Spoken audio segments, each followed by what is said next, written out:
हम लोग भगवद गीता के प्रथम अध्याय के 23वें श्लोक को देख रहे हैं, और इससे पहले पुराने श्लोक पर देख लें कि हमने क्या चर्चा किया था।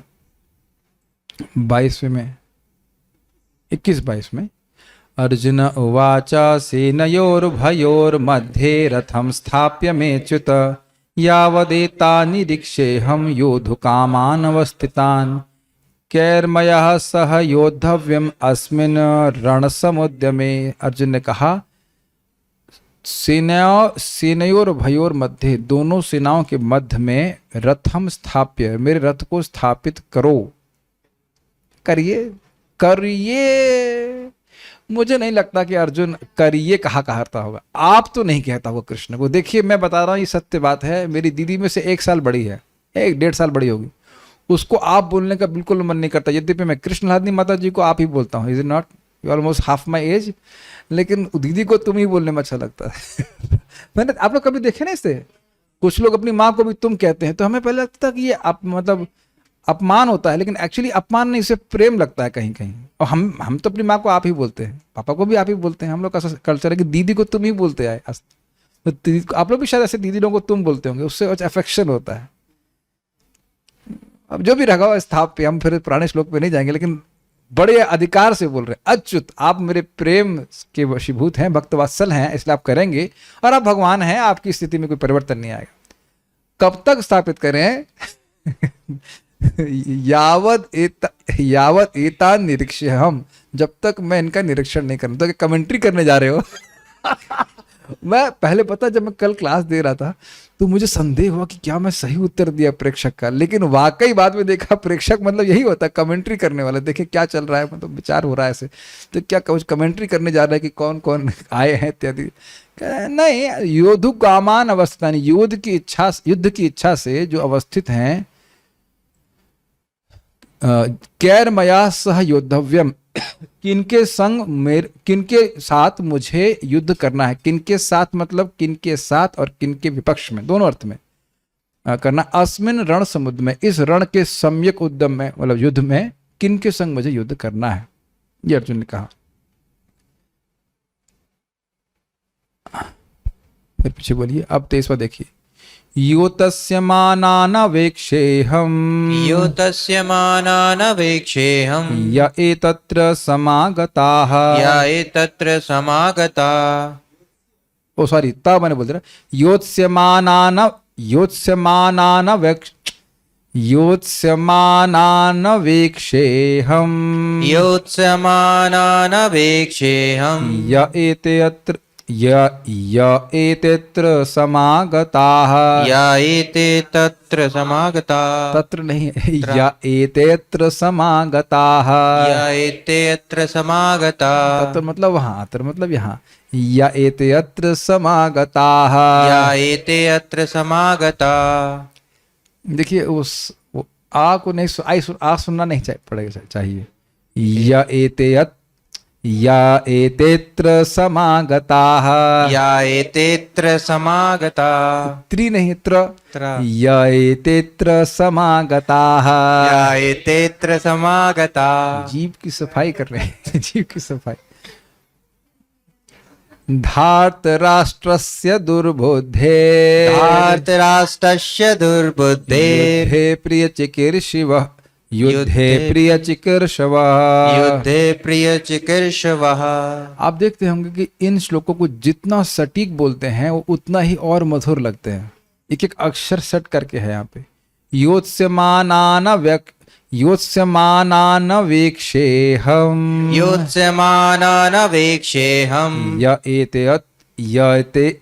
य एतेत्र समागताः, धार्तराष्ट्रस्य दुर्बुद्धे युद्धे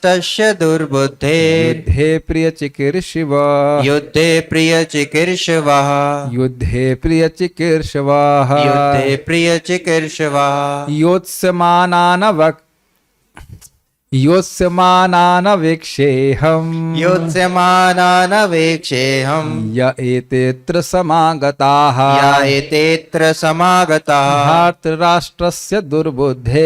धार्तराष्ट्रस्य दुर्बुद्धे युद्धे प्रियचिकीर्षवः।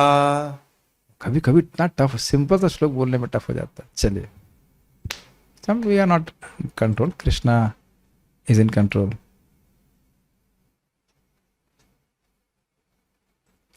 ओके, क्या अर्जुन देखना चाहते हैं? अर्जुन की बात यहाँ रोक, मुझे उन लोगों को देखने दीजिए जो यहाँ पर धृतराष्ट्र के दुर्बुद्धि पुत्र दुर्योधन को प्रसन्न करने की इच्छा से लड़ने के लिए आए हुए हैं। अत्र युद्धे, इस युद्ध में, युद्ध शब्द का, अच्छा ठीक है, दुर्बुद्धि धार्त राष्ट्रस्य, धृतराष्ट्र पुत्रों के प्रिय चिकीर्षव, कल्याण चाहने वाले या प्रिय करने की इच्छा करने वाले। चिकीर्षा का मतलब होता है संकल्प, इच्छा कहना चाहिए, डिजायर। तो प्रिय चिकीर्षव मतलब कि भले ही उनकी पांडवों से कोई दुश्मनी नहीं थी, लेकिन क्योंकि दुर्योधन युद्ध करना चाहता था इसलिए वह युद्ध में आए। क्या ये बात अर्जुन नहीं समझ रहे हैं? भूरिश्रवा से तो हमारा कोई दुश्मनी नहीं थी। दुश्मनी तो अर्जुन की किसी से भी नहीं थी, कौरवों से भी दुश्मनी नहीं थी। Are you able to follow this? जो उनका थॉट है अर्जुन का, आप ये अनुभव कर पा रहे हैं कि अर्जुन के हृदय में कुछ दया है, और एक उर्दू में कहा जाता है अफसोस, और हिंदी में क्या कहा जाएगा उसको? ग्लानि नहीं कहिएगा, अफसोस से मैं जो कन्वे कर पा रहा हूं, अफसोस समझ रहे हैं कि क्या ये एक प्रकार का हल्का सा शोक कह लीजिए कि जिनसे हमारा कोई दुश्मनी नहीं है। भूरी श्रवा इत्यादि से अर्जुन का कोई दुश्मनी नहीं थी। शल्य तो मामा भी है, मामा जी हैं। आप फिर उसी घटना को समझिए, केस स्टडी। शल्य तो पांडवों की तरफ से युद्ध करने के लिए आए थे, इनको खिला पिला करके अपनी तरफ कर लिए। तो अब क्योंकि उपकार हो गया, खिला पिला दिए, तो उनका प्रिय करने के लिए, यद्यपि प्रेम नहीं है दुर्योधन के प्रति शल्य का, लेकिन उपकार की भावना चुकाने के लिए करना पड़ रहा है। और अन्य लोगों का प्रिय है, अन्य लोग प्रेम कर रहे हैं उससे, दुर्योधन की पार्टी में।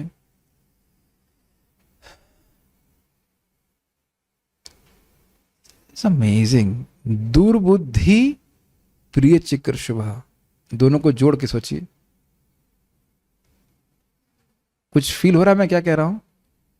Can you sense that what I am trying to say? बेवकूफ दुर्योधन के प्रति प्रिय करने के लिए कितने लोग मरने के लिए आए हैं, ये अर्थ में वो कह रहा है। इस बेसिकली युद्ध यूजलेस है। अर्जुन को भी स्मरण है ना कि बेवकूफ, दुर्बुद्धि कहा जाएगा ना, ये बेवकूफ हमको 5 गांव दे देता तो इस सबकी जान बच जाती। तो अर्जुन के आशय को देखिए। आप कुछ समय के लिए अर्जुन बन जाइए, हम आपको अलग अलग रोल देते हैं, है कि नहीं? कभी अर्जुन, कभी see once you are in his shoes then you understand what he is speaking. आप मेरी बात समझिए, क्या आप लोग थोड़ी थोड़ी भक्ति करके कुछ भी वैराग्य को प्राप्त नहीं किए हैं? अब जो व्यक्ति भगवान का भक्त है उसके हृदय में कितना वैराग्य होगा? वो तो कृष्ण के अलावा कुछ चाहिए नहीं। कृष्ण तो बैठे रथ पे, क्या चाहिए दुनिया में? कुछ नहीं चाहिए। और उसको इस प्रकार के युद्ध में आप मतलब प्रवृत्त होना पड़ रहा है। और वो देख रहा है कि दुर्बुद्धि, एक दुर्योधन के नाते सबको अब मरना ही पड़ेगा, या काफी लोग को मरना पड़ेगा। ऐसा तो नहीं थे कि बच के चले जाएंगे सब लोग।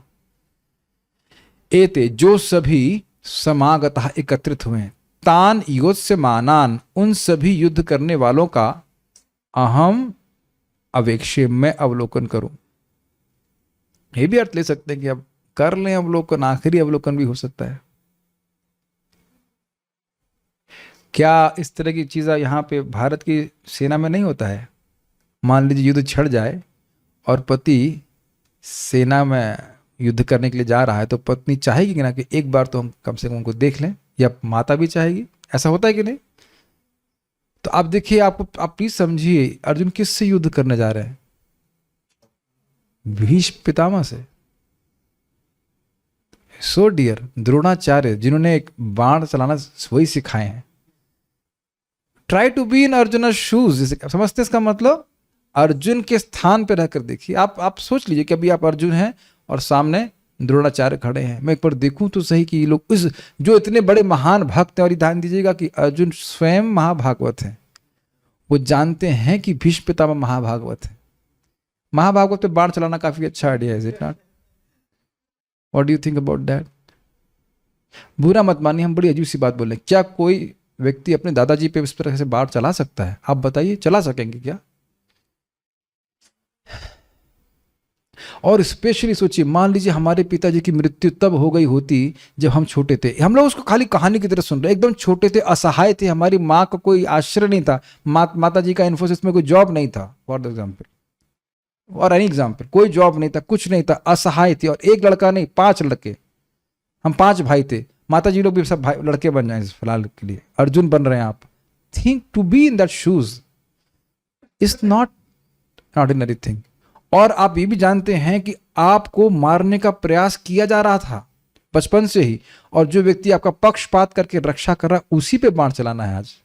इसीलिए देखिए, मैं देख तो लूं, वो सबको दुर्बुद्धि नहीं कह रहा है। देख लीजिए, ये श्लोक बहुत महत्वपूर्ण है। सबको दुर्बुद्धि नहीं कह रहा है, दुर्बुद्धि धृतराष्ट्र के पुत्र दुर्योधन की वजह से देखो मुझे आज उनसे युद्ध करना पड़ रहा है, जिनके चरणों के को धो करके हम पीते एक्चुअली, ऐसे कह लीजिए। पहले बड़ा कल्चर होता था इस प्रकार का। वो रोज सुबह उठते होंगे, घर पे अगर अर्जुन होते होंगे तो निश्चित वह भीष्म पितामह जी के पास चरण में दंडवत करने जाते होंगे, उसमें कोई संशय नहीं है। आप सुने थे युधिष्ठिर महाराज तो धृतराष्ट्र के उठते ही धृतराष्ट्र के घर पे रूम पे जा रहे हैं, भागवत में सुना था ना आपने? जब धृतराष्ट्र जिसने जलाने का प्रयास किया, मारने का प्रयास किया, पत्नी का अपमान करवाया, ये सारा कुछ तो उन्हीं के पक्षपात में हुआ ना। उसके प्रति युधिष्ठिर महाराज का इतना सम्मान भावना है, तो आप बताइए कि भीष्म के प्रति और गुरु द्रोणाचार्य के प्रति कितना सम्मान होगा। इसलिए कह रहे हैं अहम अवेक्षे, मैं देख लूं इनको। तावत सेनयोर भयोर मध्य में रथम स्थाप्य, इसको जोड़ा गया है पिछले श्लोक से। कब क्या देखना चाहते हैं? तो कहते जब तक मैं देखूं, यानी कि आप देख रहे हैं कुछ आसक्ति भी द्योतित हो रही है। It's interesting. और यहां भी आप देख रहे हैं कि जब ये बात भगवान अर्जुन भगवान से कह रहे हैं, उधर के पक्ष से कोई कुछ नहीं कह रहा है। इंटरेस्टिंग। अर्जुन अब समझ रहे हैं ना, रथ लेकर। आप जरा फिर हम चलते कुरुक्षेत्र में, दोनों तरफ सेनाएं हैं, बिगुल बज गया, इतना हल्ला हो गया, उस हल्ले में 2 लोगों की आवाज क्या सुनाई पड़ेगी? Have you ever thought? मेलों में, अब मेले में चले जाएं, हा सब चल रहा है, उसमें 2 आदमी की बात क्या सुना पड़ेगी? ये 2 व्यक्ति अद्भुत हैं, दिव्य हैं, अर्जुन और भगवान श्री कृष्ण।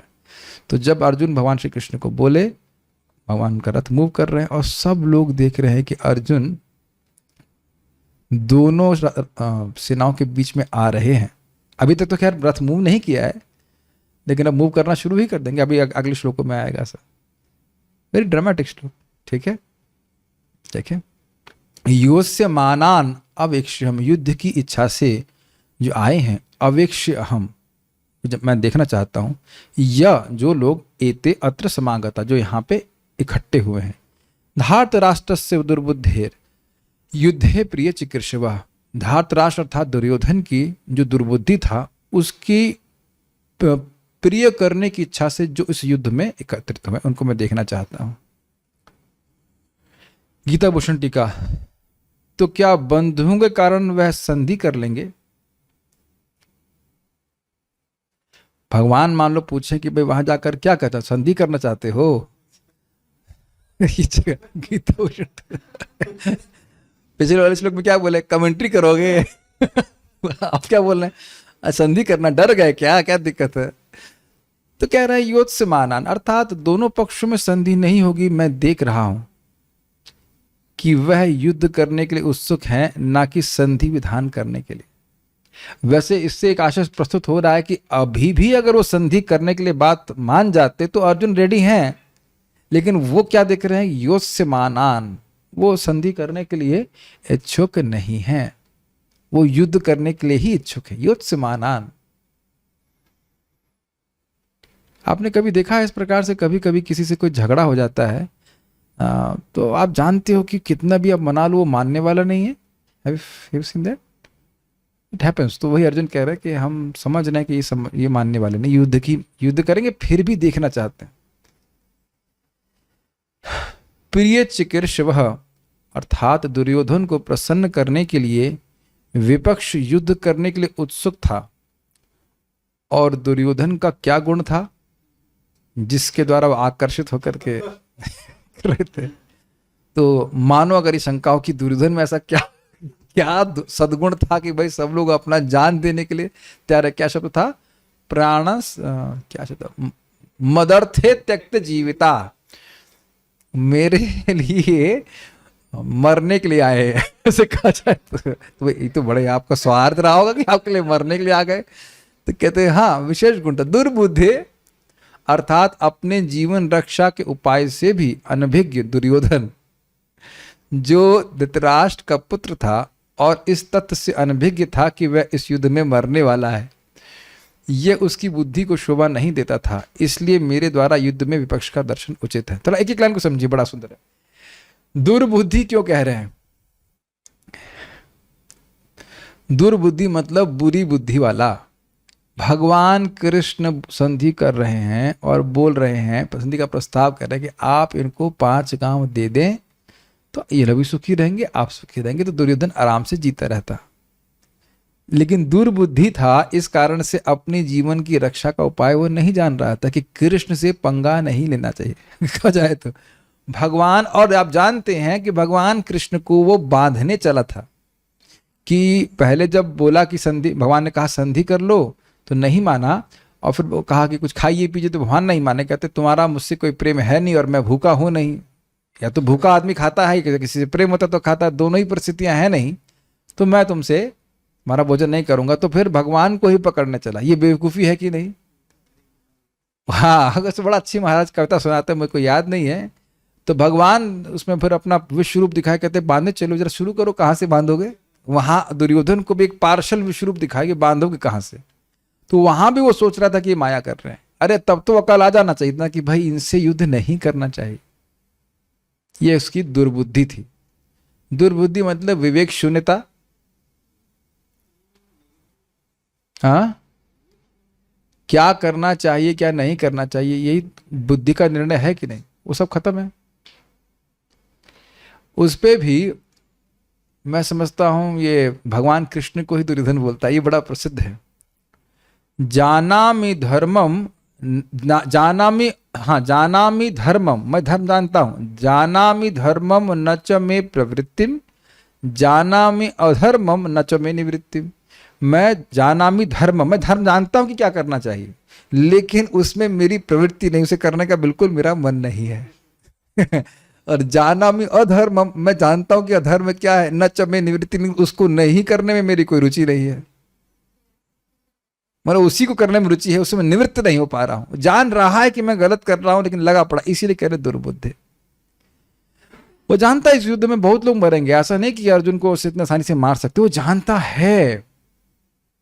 इस पे देवकी नंदन प्रभु कथा बता रहे थे, बड़ी इंटरेस्टिंग कथा। तो सारी जानते हैं आप कि भीष्म पितामह को, युद्ध के बाद की बात है, युद्ध शुरू हो चुका है, भीष्म पितामह के पास दुर्योधन कहा, रोने लगा कि हम तो आपके ही भरोसे युद्ध कर रहे थे और आप युद्ध नहीं कर रहे ठीक से, जबकि 10,000 योद्धाओं को रोज मार रहे थे।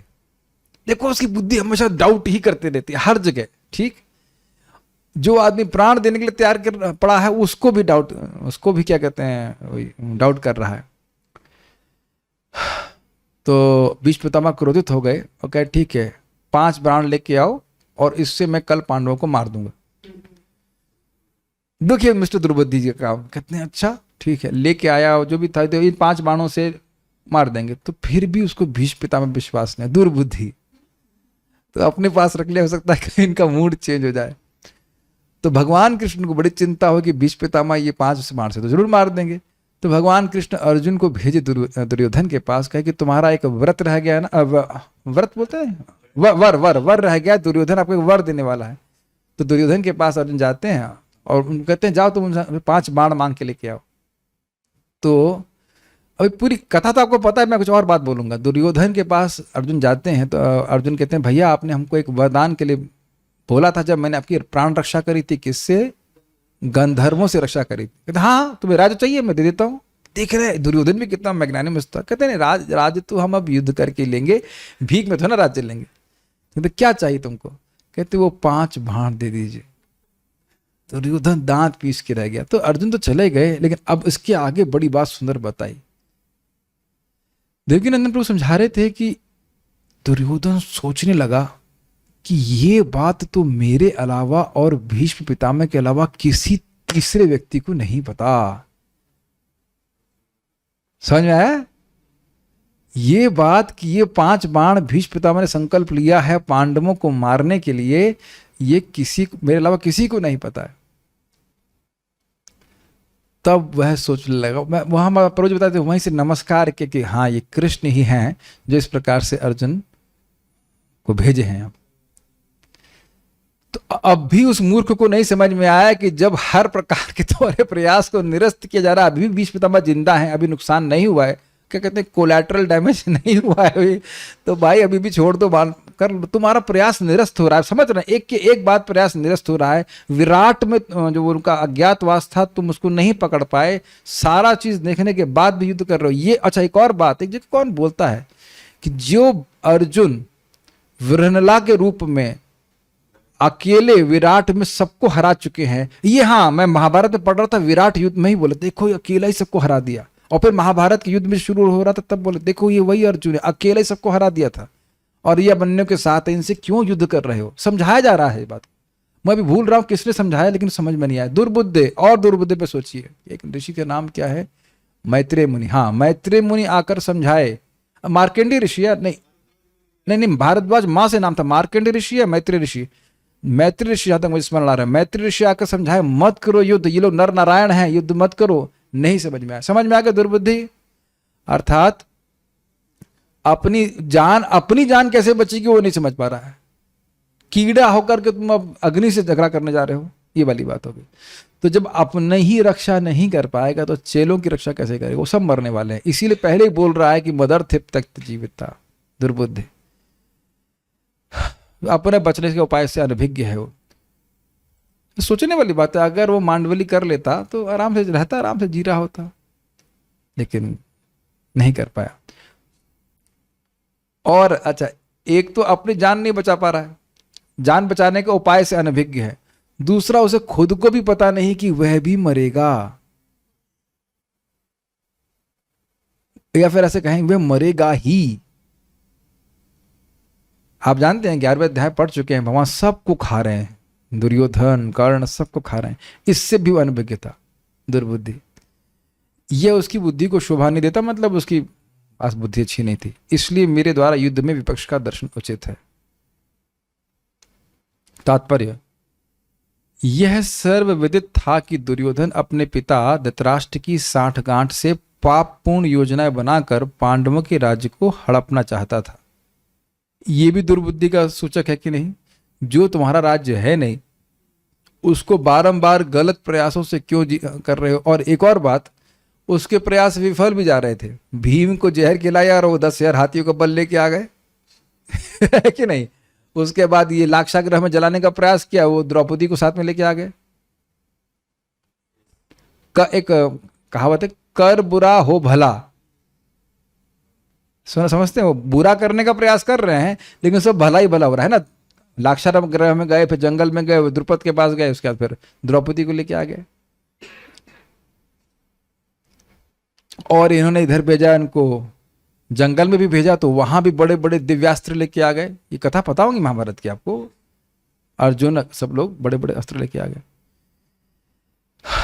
ठीक है, अतः जिन समस्त लोगों ने दुर्योधन का पक्ष ग्रहण किया था वे उसी के समान धर्मा रहे होंगे। ये काफी इंटरेस्टिंग है। अब भाई लीडर ही दुर्बुद्धि है, हमारा लीडर कैसा हो, दुर्योधन जैसा हो, तो अब जो व्यक्ति ये हल्ला कर रहा है तो उसकी बुद्धि की न्यूनता में क्या शंका की जा सकती है।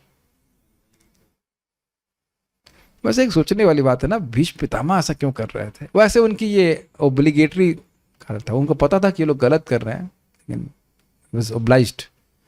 अर्जुन युद्ध प्रारंभ होने के पूर्व यह तो जान ही लेना चाहता था कि कौन कौन से लोग आए हुए हैं, किंतु उनके समक्ष समझौता का प्रस्ताव रखने की उसकी कोई योजना नहीं थी। यह भी तथ्य था कि वह उनकी शक्ति का, जिसका उसे सामना करना था, अनुमान लगाने की दृष्टि से उन्हें देखना चाह रहा था। यद्यपि उसे अपनी विजय का विश्वास था, क्योंकि कृष्ण उसकी बगल में विराजमान थे। तो कोई भय नहीं था अर्जुन को। ओके, तो हम प्रश्न करते हैं। Zoom devotees, would you like to answer questions? कोई ऐसे नहीं बोल रहा तो ठीक है, हम लोग यहाँ से सुन लेते हैं। बहुत इजी क्वेश्चंस हैं। निम्नलिखित शब्दों के अर्थ बतलाइए। इजी जरूर है लेकिन लाभ बहुत बड़ा है। Think about Krishna. योस्यमानम, क्या अर्थ है इसका? युद्ध की इच्छा से। ओके, इजी है। प्रिय चिकीर्षवः, प्रिय करने के लिए। किसका प्रिय करने के लिए? गुड। प्रस्तुत श्लोक में दुर्बुद्धि शब्द किनके लिए प्रयोग किया गया है और क्यों? अब उसको उत्तर माइक पे दीजिए, ये प्रॉपर उत्तर से होना चाहिए। रुक जाओ, अमित प्रभु, आपको सब पता चला? बोलिए, दुर्बुद्धि शब्द किसके लिए है? दुर्योधन के लिए। दुर्योधन के लिए। क्यों है? क्योंकि उसकी बुद्धि मतलब वो थोड़ा जोर से बोलिए। हाँ, मतलब वो भगवान कृष्ण हैं, वो ये भी नहीं जान पा रहा था और उसकी बुद्धि काम नहीं कर रही थी, लेकिन वो फिर भी युद्ध चाह रहा था। इसकी वजह से उसकी दुर्बुद्धि कहा गया है, कम बुद्धि वाला। आपने उत्तर तो सही दिया, थोड़ा और एक्सप्लिसिटली जो टीका में बताया गया है, आप में से कोई जानते हैं माता जी में से? ये भी है 5 गांव नहीं देने जैसा का और पूरा बर्बाद होने के लिए। ये भी अमेजिंग, ये तो हद बेवकूफी की है कि नहीं? कहते हैं ना, मूंछ का ताव 5 गांव, 5 गांव मांग रहे हो, हम सुई की नोक के बराबर भी धरती नहीं देंगे बिना युद्ध के। This is like stupidity it multiplied by infinity, बेवकूफी है कि नहीं? nth डिग्री ऑफ स्टूपिडिटी कहा जाएगा, मूर्खता है। कितना अद्भुत है ना कि ये व्यक्ति, यही व्यक्ति एक दिन, कुछ 18 दिन के अंदर, यस 18 दिन कहेंगे, 18 दिन के बाद जमीन पे पड़ा होगा। कभी कभी हम लोग सोचते हैं कि युद्ध बहुत समय के लिए हुआ, कहीं ऐसा तो नहीं सोच रहे हैं आप? कभी कभी हम लोग भ्रमित हो जाते हैं, ऐसा भूल जाते हैं कि हम सोच रहे हैं कि युद्ध बहुत लंबा चला। 18 दिन का गेम सारा, ये इतना अहंकार से फूला हुआ दुर्योधन अब जमीन पे लेटा हुआ है, जांघें टूटी हुई हैं और कोई पानी देने के लिए नहीं उसके पास। इसी को देखकर अश्वत्थामा बहुत क्रोधित हो गया था। सी, दुर्बुद्धि, ये बड़ा सुंदर बात है। वो नहीं देख रहा है कि मैं इस युद्ध में मरूंगा। बड़ा अद्भुत है। पता नहीं आप भक्तों को ये दिखाई पड़ता है कि गुणों के प्रभाव से लोग अपना कल्याण नहीं देख पाते? That would be nice if we can see that. ये कठिन है। गुणों के प्रभाव से लोग अपना कल्याण नहीं देख पाते। मैं उदाहरण बताऊंगा। आज एक भक्त बोल रहे थे, गृहस्थ भक्त ने, बोले हम चाहते हैं कि हमारे जीवन के अंत तक हम लोग अच्छा भक्त बन जाएं। तो मैंने कहा वो अंत कब तक है? तो आपने पहले से प्लानिंग कर ली, भृगु ऋषि बन गए हैं कि अब आपके पास 50 साल हैं, इत्यादि इत्यादि। और हम लोग ये भूल जाते हैं, या मासूमियत में हमारी दुर्बुद्धि ऐसी रहती है कि हम सोचते हैं कि जैसे अभी सुनाई पड़ रहा है वैसे ही सुनाई पड़ेगा 60 साल में, सारी केमिकल खाने के बाद। व्हाट नेइविटी कहेंगे ना, मासूमियत है ना। एनीहाउ, ये एक दुर्बुद्धि का, बुद्धि नष्ट होने का प्रभाव आप गुणों के प्रभाव की तरह देख सकते हैं। हम बहुत नहीं बोल रहे, लेकिन दुर्योधन मूर्तिमान स्वरूप है ना। बेवकूफी की बात, 5 गांव देते वो अपने जगह खुश, अपनी जगह खुश, लेकिन नहीं हो पाया। ठीक है, तो वह अपने ही मृत्यु को नहीं, अपने मृत्यु के उपाय को नहीं देख रहा था और वह अनभिज्ञ था कि वह मरने वाला है। तीसरा, अर्जुन क्यों विपक्ष के योद्धाओं को देखना चाहते थे और किस कारण उन्हें अपनी जीत पर विश्वास था? बहुत अच्छा प्रश्न है। माताओं में से कोई पूछना, बोलना चाहेंगे? आंसर? वो तो प्रश्न सेट किए हैं। अनुष्का, हिलादनी माता जी बोलिए, बोलिए बोलिए। यस, ये सोच नहीं चुप रहने से उत्तर नहीं दे रहा, बोलिए।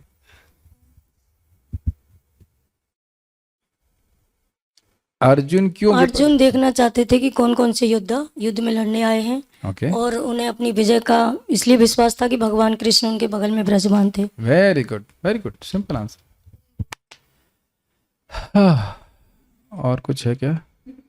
निम्नलिखित विधान सही हैं, विधान मतलब विकल्प कहिए, विकल्प होना चाहिए, विधान शब्द नहीं होना चाहिए, विकल्प सही हैं या गलत कारण के साथ बताइए। अरे वाह, कठिन कर दिया। अच्छा, जिन समस्त लोगों ने दुर्योधन का पक्ष ग्रहण किया था वे उसी के समान धर्मा रहे होंगे। इसको चलो कौन बताएगा? अनीश प्रभु बताएंगे। चार्ज करते हैं अपने आप को। उत्तर दे। हाँ, बोलिए, बताइए बताइए। जो लोग दुर्योधन का पक्ष ग्रहण किए थे वो उसी के समान धर्मा रहे होंगे, क्योंकि दुर्योधन तो धर्म के पक्ष में नहीं था, वो दुर्बुद्धि था।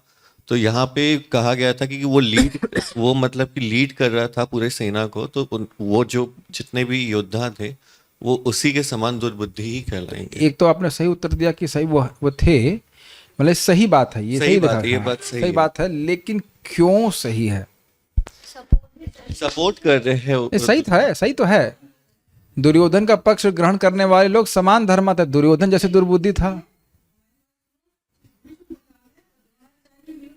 हाँ, अब मुझे पता था कि ये आक्षेप आएगा कि भीष्म पितामह और द्रोणाचार्य दुर्बुद्धि नहीं थे, मुझे पता था, लेकिन ऐसा नहीं है। प्रभुपाद जी आगे बताते हैं कि देखिए, केवल इकोनॉमिक पोषण प्राप्त करने के कारण उनको युद्ध नहीं करना चाहिए था। मेरी बात समझ रहे हैं? ये शायद भागवत में पढ़ चुके हैं, गीता में कहीं आएगा, ये गीता में ही आता है कि देखिए उनको पैसा दिया जा रहा था, पोषण दिया जा रहा था सरकार की तरफ से, लेकिन उसका अर्थ यह नहीं है कि वो अधर्म का पक्ष लेकर युद्ध करे। जैसे कि विदुर जी भी मेंटेन थे, लेकिन विदुर जी युद्ध नहीं किए। हाँ, प्रतिज्ञा ली थी आखिर दम तक, तो ये क्या रोक नहीं सकते थे दुर्योधन को? हाँ, तो उन्हें अधर्म किया, यही प्रश्न द्रौपदी ने किया भी है। बहुत प्रसिद्ध बात है कि आप आज धर्म के बारे में बोल रहे हैं, इधर जब उनका शरीर छूटने वाला था तब आपका धर्म का ज्ञान कहाँ गया था? जब मेरा अपमान हो रहा था तो वहाँ बोलते हैं कि बेटा मैंने दुर्योधन का भोजन खाया था, इस कारण से मेरा धर्म का ज्ञान लुप्त हो गया था। आज उसके द्वारा जो मेरा मतलब खून था वो सब रक्त जो है चला गया है, वो अर्जुन के बाणों से शुद्ध हो गया मेरा शरीर, ऐसे बोल रहे हैं। इस कारण से मैं समझ पा रहा हूँ। तो ये सब बातें हैं, तो इंटरेस्टिंग है। यद्यपि वह है बुद्धिमान, लेकिन इस समय बुद्धि ठीक नहीं धर्म के। प्रभुपाद इसको आगे बड़ा स्पष्ट बोलेंगे, केवल पैसे के मतलब उनको इस संबंध के द्वारा कि उनका पोषण हो रहा था राज्य का, तो और से उनको धर्म का साथ नहीं देना चाहिए था, सॉरी अधर्म का साथ नहीं देना चाहिए। लेकिन एक और इंटरेस्टिंग बात उस एंगल से देखिए, दुर्बुद्धि अर्थ क्या लिया गया था दुर्योधन का? उसको ये नहीं पता था कि वो मरने वाला है। ऐसे बाकी लोग जो उसके चेले हैं वो भी नहीं जान रहे हैं कि एक भी नहीं बचेगा, कौरवों का एक भी व्यक्ति नहीं बचा था। बस अश्वत्थामा छोड़ दीजिए, अश्वत्थामा, कृपाचार्य, कृतवर्मा, 3 को छोड़कर कोई नहीं बचा था। ये पता है आपको? उनकी पूरी सेना साफ हो गई थी। इधर एक अक्षौणी बची थी पांडवों की और पूरी सेना साफ हो गई थी। दुर्योधन जाकर के पानी में छुप गया था। केवल ये 3 लोग बचे हैं, आपको पता होना चाहिए बात, ये पता है सबको। एक भी नहीं बचा था। तो ये जो सारी पार्टी इकट्ठी हुई इधर, उनको पता है नहीं कि एक भी जिंदा जाने वाला नहीं है, चुन चुन के मारूंगा कृष्ण ने संकल्प ले लिया है, ये नहीं जान रहे। ठीक है, समान धर्म इसी के गुण वाले होंगे। विपक्ष के समक्ष समझौता का प्रस्ताव रखने की योजना के उद्देश्य से अर्जुन सैन्य निरीक्षण करना चाहते थे। ये माताओं में से को बताना चाहेंगे? कभी कभी प्रश्न ध्यान से सुनते नहीं है, सुनिए फिर से। विपक्ष के समक्ष समझौता का प्रस्ताव रखने की योजना के उद्देश्य से अर्जुन सैन्य निरीक्षण करना चाहते थे। हिंदी शायद टफ लग रही है, मतलब अर्जुन ने देखा कि अरे भाई हम लोग तो 7 अक्षौहिणी ही जुटा पाए, ये लोग तो 11 अक्षौहिणी उठा लेते, चलो चलो चलो इधर हम जो है मांडवली कर लेते हैं। तो क्या ये उत्तर है इसका, बताइए। नहीं, वो इस प्रयोजन से नहीं देख रहे थे, वो ये देख रहे थे कि ये जो दुर्योधन जो दुर्बुद्धि है, इसके साथ इसका समर्थन करने कौन कौन लोग आए हैं। Okay, good. मरने के लिए आए हैं दोनों पक्षों में मरने के लिए आए। दोनों पक्षों में संधि अवश्य संभावी थी। अवश्यम भावी होना चाहिए कि अवश्य संभावी, आई डोंट नो, कोई बात नहीं, गुजराती हिंदी है ये। गुजरात से आते आते थोड़ा चेंज हो गई। कोई बात नहीं। दोनों पक्षों में संधि अवश्यम भावी थी, सही या गलत, इस पे अमोघ दीर्घ प्रभु प्रकाश डालेंगे। हाँ, घबराइए मत ज़ूम डिवोटीज, आज शाम को आप लोगों से प्रश्न किया जाएगा। अभी आते हैं, देखिए हम 100 प्रश्न करेंगे, 99 प्रश्न तक कुछ नहीं बोलूंगा 100 प्रश्न होने के बाद चक्र चलेगा। Okay, yes. देखिए, we can always laugh on Krishna's pastime. देखो, मैंने मजाक की बात बोली ना, को स्मरण हो गया ना कि शिशुपाल को किस प्रकार से भगवान कृष्ण ने मारा था। वी कैन ऑलवेज जोक, महाराज बोलते हैं, पर मुझे राधा गोविंद महाराज बोलते हैं, जो भी हंसना है, बोलना है, रोना है, वो सब कृष्ण कथा में। हाँ, चलिए इस पर प्रकाश डालिए कि दोनों पक्षों में संधि अवश्यम भावी थी। नहीं, संधि नहीं होनी थी दोनों क्यों पक्षों नहीं में, होनी थी? क्योंकि प्रभु जी इससे योत्समाना नाम से वेरी गुड, कहा गया कि कि ये युद्ध करने की इच्छा से आए। बहुत अच्छा उत्तर दिया आपने, युद्ध करने की इच्छा से आए, ये संधि करने की इच्छा से नहीं आए, देखना चाहते हैं। इसके बाद संजय क्या कहेंगे, संजय कहेंगे, संजय वाचा, वो हम कल सुनेंगे, ठीक है। श्रीमद्, हाँ, पारायण कराएंगे। श्रीमद् भगवद गीता की जय, श्रील प्रभुपाद की जय।